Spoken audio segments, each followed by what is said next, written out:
Y lo decíamos, el escritor Marcos Aguinis está presentando La furia de Evita, su nuevo libro.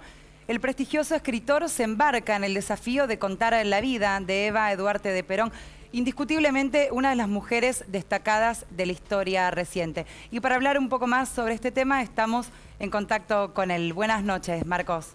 Buenas tardes, buenas noches.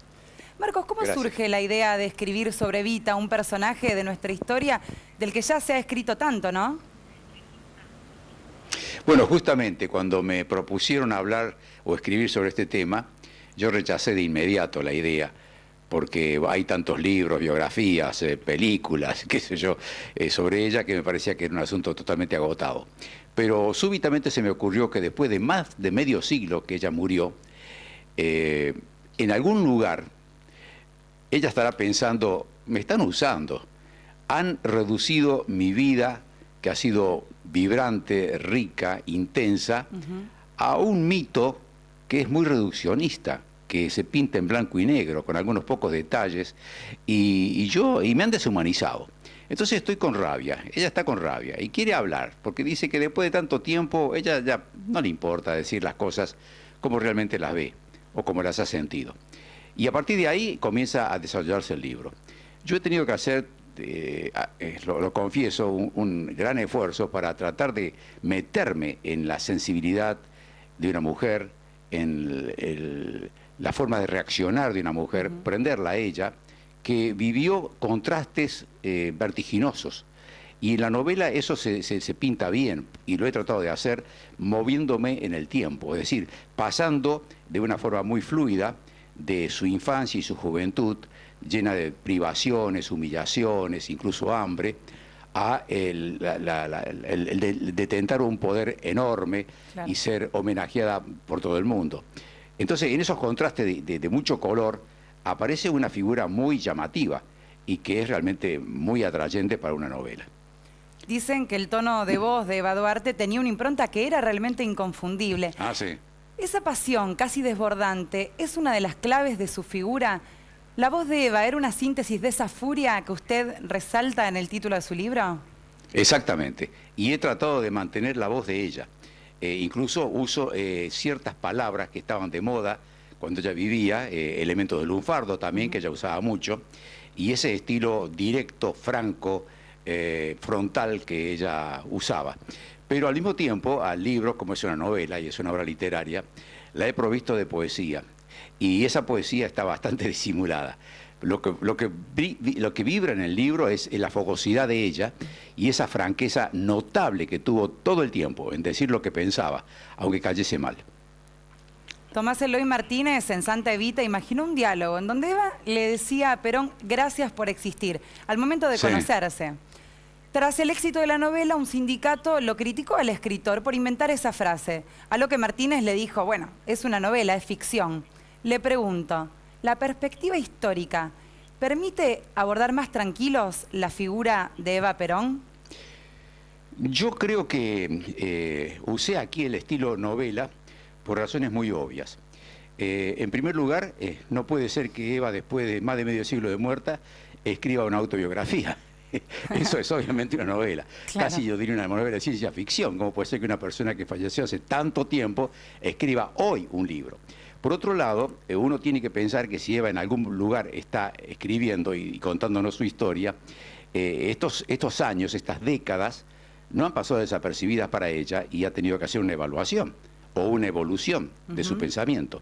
Entonces mira las cosas con otra óptica, es decir, se ha vuelto más sabia. Es como si tuviera en este momento 100 años y mira a su pasado de otra forma. Y puede evaluarlo de una manera mucho más objetiva y más profunda. E incluso en este libro se muestran algunas de sus actitudes en las cuales hay contradicciones. Por ejemplo, una aparente sujeción total y una dependencia total con Perón y al mismo tiempo el coraje que ella tuvo para enfrentarlo a Perón en muchas ocasiones. Por ejemplo, cuando sucedió el 17 de octubre, me he encontrado con documentos donde ella se entera que Perón está en pijama en el hospital militar, sin enterarse muy claramente de lo que estaba pasando en la Plaza de Mayo en ese momento. Y ella se enoja y le manda a decir con una frase categórica, casi obscena, cómo debe comportarse en ese momento. Y en otros momentos también tuvo ella enfrentamientos con Perón. Pero eso no quita que haya sido una mujer extremadamente leal y que haya reconocido que prácticamente todo su destino de grandeza se lo debía a él. Es indiscutible eso. Marco, ¿cuáles fueron los libros o materiales que le fueron más útiles al momento de emprender esta investigación? Bueno, mira, al final del libro yo dedico un par de páginas a los agradecimientos. Ahí cuento cómo surgió la idea de esta obra y también describo algunos de los materiales que frecuenté. Pero durante la redacción del libro tuve cerca mío cerca de una docena de obras que son biografías, ensayos sobre ella, y que continuamente los contrastaba, los comparaba, los evaluaba, los pensaba. Algunas cosas que estaban allí decidí no ponerlas porque no me parecieron probables ni correctas. Otras había ciertos vacíos, y entonces esos vacíos lo he llenado con el derecho que tenemos los novelistas de incluir elementos que son verosímiles y que posiblemente son más ciertos que lo que provee una crónica. ¿Se podría decir que Perón puso la política y la gestión y Eva la mística? ¿El peronismo sería lo mismo sin la figura de Eva Duarte? Yo coincido con esta frase. Ella le incorporó al peronismo un aspecto muy vibrante.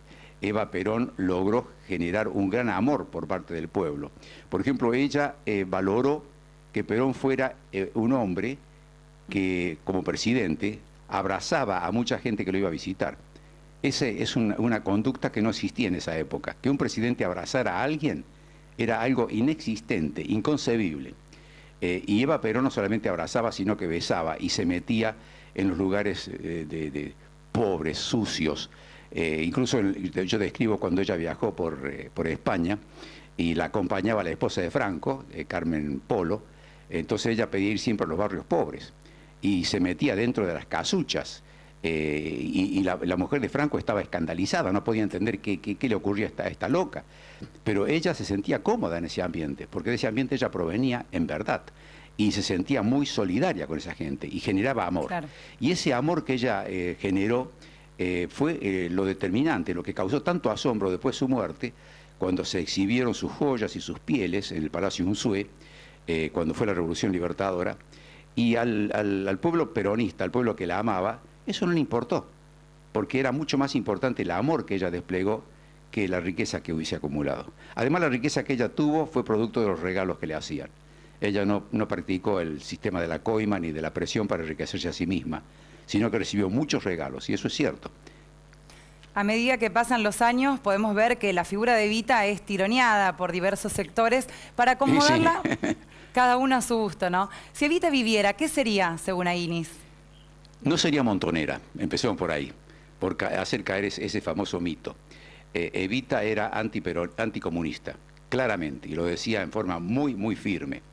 Además, ella quedó muy impresionada con Pilar Primo de Rivera, cuando estuvo en España, y ella misma confesó que fue quien la inspiró a crear el Partido Peronista Femenino. Es decir, Evita estaba más cerca de la línea franquista o, digamos, fascista de aquellos tiempos que de la línea marxista. Ella no entendía el marxismo. Por otro lado, ella se habría indignado brutalmente contra los muchachos imberbes que iban en contra de Perón en aquella ocasión en la Plaza de Mayo. Ella no habría tolerado esta rebelión contra Perón y esta forma indirecta de desplazarlo a Perón y de denigrarlo a Perón, colocando por arriba de él una figura completamente, yo diría, intrascendente y minúscula como la de Cámpora.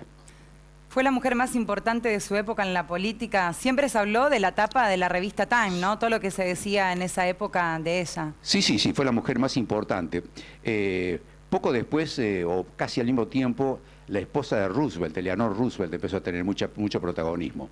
Pero Evita estaba en los primeros planos a nivel mundial. Y por otro lado, no nos olvidemos que Argentina era un país muy importante. Era un país muy rico, lleno de alimentos, que regalaba alimentos a una Europa hambrienta, y Argentina era un país relevante. Entonces, que la esposa del presidente de Argentina viajara por el mundo generaba bastante consternación. Hay una anécdota que describo ahí, que cuando ella regresa del viaje a Europa, y entonces Perón le pidió que se detuviera en Río de Janeiro, porque ahí se celebraba una de las primeras reuniones de la OEA. Recién se fundaba la OEA. y estaba el general Marshall dando un discurso. Y Evita fue a la reunión esa. Se suspendieron las sesiones para rendirle homenaje a ella, que no tenía ningún cargo público. Ella no era nada, ni siquiera secretaria de nada. Era la esposa del presidente. Y en ese momento todo el continente americano le rinde homenajes a Eva Perón. Y era una mujer tan franca, tan expeditiva, que en ese momento el que era canciller argentino le hace un regalo. El canciller argentino no era querido por Eva. Eva consideraba que era un traidor. Entonces cuando le hace ese regalo en el hotel de Río de Janeiro, ella lo recibe y sin abrirlo siquiera se dirige a la ventana y lo arroja a la calle, causando una gran sorpresa. Pero esas eran las características de esta mujer que no podemos desconocer que ha sido excepcional. Marcos, muchísimas gracias. Dan ganas ya de leer la obra, por supuesto. Estas anécdotas y muchos más están en La Furia de Evita, el libro que ya se puede encontrar en todas las librerías. Gracias. Yo soy el agradecido. Muchísimas gracias.